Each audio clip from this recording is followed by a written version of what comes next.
Il y a des équipes qui, malheureusement, avec la trêve internationale, ont perdu des joueurs et d'autres équipes, tout simplement, vont revenir dans leur club suite à leurs blessures, bien sûr. Le Real Madrid est optimiste quant à la présence de Trent Alexander-Arnold pour le Classico. Comme je vous ai dit, hein, j'ai fait une vidéo en arrière en citant la liste des blessés. Et je pense qu'au moins la moitié ne joueront pas du tout le Classico. D'ailleurs, à rajouter Olmo et Lewandowski suite à la trêve. Et Trent Alexander-Arnold qui n'a pas joué, bien sûr, avec l'Angleterre et qui n'a pas été tout simplement à la trêve internationale et qui a dû se reposer entre-temps. Maintenant, est-ce qu'il va être OP ou pas et dans quelles conditions il va revenir pour le Classico? Mais voilà, tout le monde sait l'importance du Classico, surtout, bien sûr, en Liga, enfin en Espagne, tout simplement.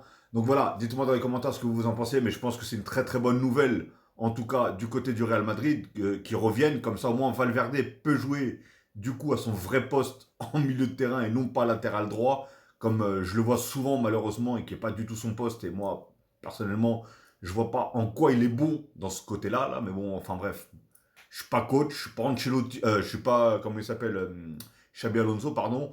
Donc voilà, mais en tout cas, je pense que ça va faire du bien au Real Madrid de commencer à récupérer aussi certains joueurs qui sont blessés.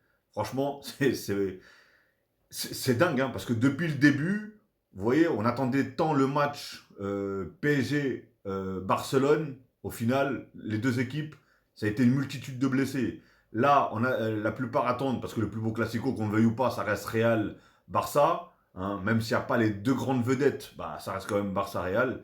Et au final, bah, les deux, pareil. Enfin, plus du côté du Barça au niveau de la liste des absents et des blessés.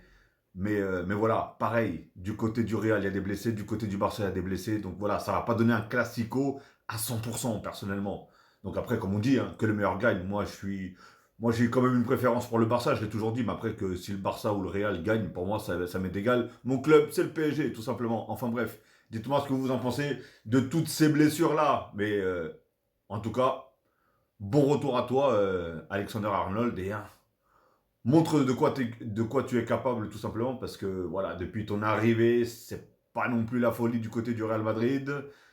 Et voilà, en même temps, il a changé complètement de championnat, de style de jeu, etc. Donc forcément, il faut lui laisser du temps. Dites-moi d'ailleurs ce que vous en pensez de ces joueurs-là du côté du Real Madrid.